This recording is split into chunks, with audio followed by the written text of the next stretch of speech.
Hello mga kasari! Welcome back to my YouTube channel. So for today's video, ako po ay magpa-price update sa inyo sa mga paninda kong alak. So ngayon lang po ulit ako makakapag-updated pricing ng mga paninda kong alak. Meron kasi ako dito guys na mga dinagdag na ibang sizes ng alak, ng Emperador at GSM Blue Mojito. So i-share ko sa inyo yon mga kasari kung magkano ba yung ipinapatong ko sa alak na yon at kung magkano yung puhunan at bentahan ko. So disclaimer lang po mga kasari, hindi po tayo pare-parehas ng pagpepresyo sa mga paninda po nating alak. Depende po yan sa kung saan tayo namimili at base din po sa kung magkanong porsyento yung ipinapatong po natin. Kaya po mga kasari, magsimula na po tayo. So, ayan po mga kasari, mag-start na po tayo. Share ko na po sa inyo isa-isa kung magkano yung puhunan, bentahan at tubo at porsyento na ipinapatong ko sa mga paninda ko pong alak dito sa aking sari-sari store. So again, disclaimer lang po mga kasari, iba-iba po tayo ng pagpepresyo sa ating mga panindang alak. So ako po ay talagang kapag alak ang usapan, talagang nagpapatong na talaga ako ng porsyento dito or percentage kasi ang mahal po ng puhunan sa alak at the same time ang mahal din po ng binabayad po natin sa permit. So kaka-renew lang po natin ng business permit. So sa mga sigarilyo, alak, ayan, ang laki po talaga ng binabayaran po natin sa ating business permit kaya hindi po talaga basta-basta dapat yung pagpepresyo po natin sa mga paninda po nating alak. So kung kayo po ay namamahalan or namumurahan, so kung mura po sa inyo, so I respect that. Kung wholesaler po kayo, kasi kanina po may nabasa ako sa comment section.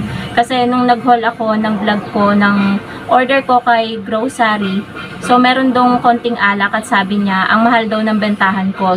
So nag-reply ako, sabi ko, baka naman po kasi kayo ay wholesaler. Kasi ang mahal daw ng bentahan ko ng gin bilog, 75. Sa kanila daw ay 68 lang. So napag-isip-isip ko, halos 65 na yung puhunan. Siguro nga, wholesaler sila. So tayo po ay retailer lang. Isang maliit lang po na sari-sari store ang meron po tayo. So, unahin ko na po itong gin bilog. Ang puhunan po ng gin bilog ay 64.15. Kay grocery ko po ito na order. Kaka-deliver lang po nito. So, ang patong ko po sa gin bilog is 17%. So, 75 po ang bentahan. Ito na po yung price tag niyan. Ito po ang price tag.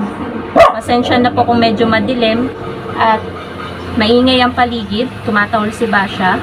So, kung sa 64, so meron po tayong tubo dito na halos 10 pesos. Kasi, kung i-round up mo, nasa 65 na yung puhunan nito. So, nasa 10 pesos lang yung tubo natin sa gin bilog.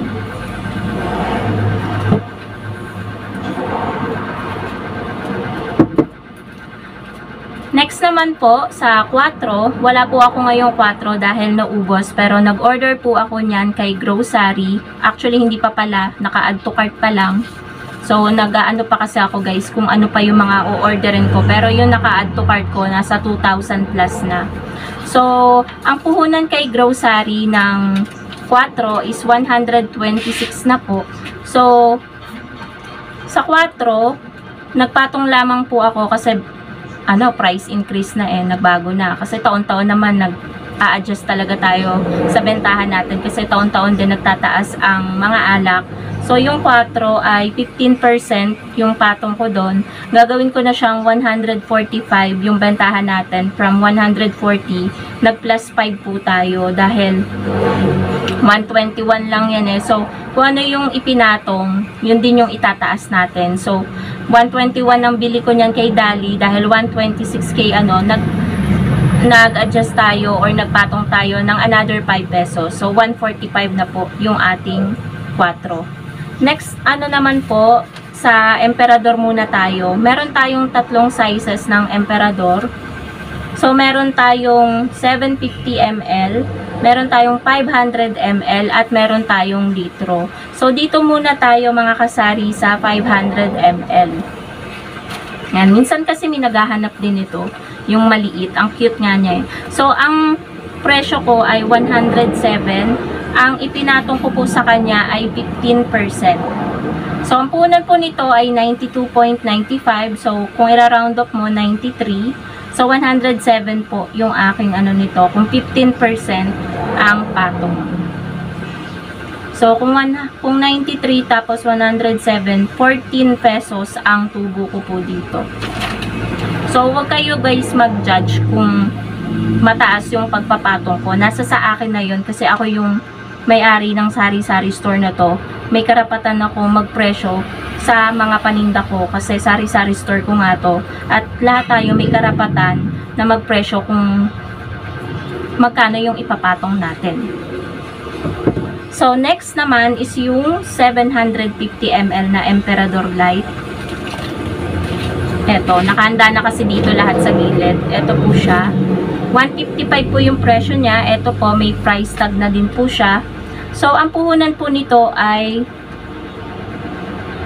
750. Puhunan po niya ay 134.15. So, nagpatong din po ako ng 15% dito. Kaya, ang naging presyo na po niya is 155. So, may tubo po tayo dito na round up mo, 15. Nasa 20 pesos po yung tubo po natin dito.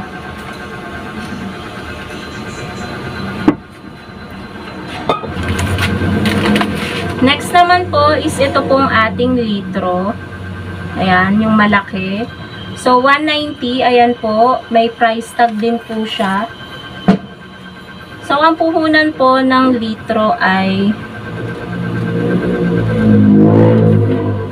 wala pala dito. Ito pala ay nabili ko sa Dali. Parang sa pagkakatanda ko, ang puhunan nito ay nasa mga 170, ganyan. 170 or 176.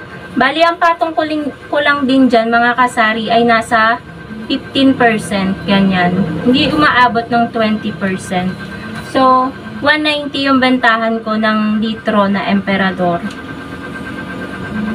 Pagkatapos guys, next naman is yung ating Red Horse na 500 ml. Red Horse na litro at grande. So, hindi ko na guys kukuhanin kasi medyo hassle. Sige, kuha ako ng 500 ml. Ayan. So, ito yung 500 ml. Ang bentahan ko nito guys, ito malaki yung patong ko dito. Kasi hindi ito masyadong mabenta. May panahon lang, ingay ng motor. May panahon na mabenta to, may panahon na hindi. So, dito lang yan mabenta sa mga kapitbahay. So, yung Red Horse natin na 500 ml, ang puhunan po nito per case ay 614. So, pumapatak po siya na ang puhunan niya ay nasa 51.16. Ang patong po natin dito ay nasa 27 to 28%. Malaki po talaga yung patong natin dito. Pero mga kasari, mababa pa po yan ang bentahan ko na to dito sa tindahan kasi mas mataas po ang bentahan ng mga kakompetensya ko ditong tindahan. Kaya medyo bumebenta to sa akin ngayon kasi sa iba ang mahal daw nito. 'Di ba? Kung mamamahalan kayo sa akin ngayon, mas namamahalan ako sa mga nasa paligid ko na sari-sari store kasi mas mahal sa kanila ito. 'Di ba? So, minsan kasi mga kasari, nagbe-base din tayo sa presyo ng mga kakompetensyang tindahan natin. Kung hindi man natin madikitan yung presyo nila, mas bababaan natin kasi technique na din natin yon. So, ayun, ang bentahan ko ay 65 pesos. 'Di ba? Malaki yung tubo natin dito kasi halos nasa, ano yung tubo natin dito? Nasa 14 pesos kada bottle. Tapos, guys, yung Red Horse, hindi na ako kukuha. Yung malaking Red Horse, ang puhunan po niya ay 626 ang isang case.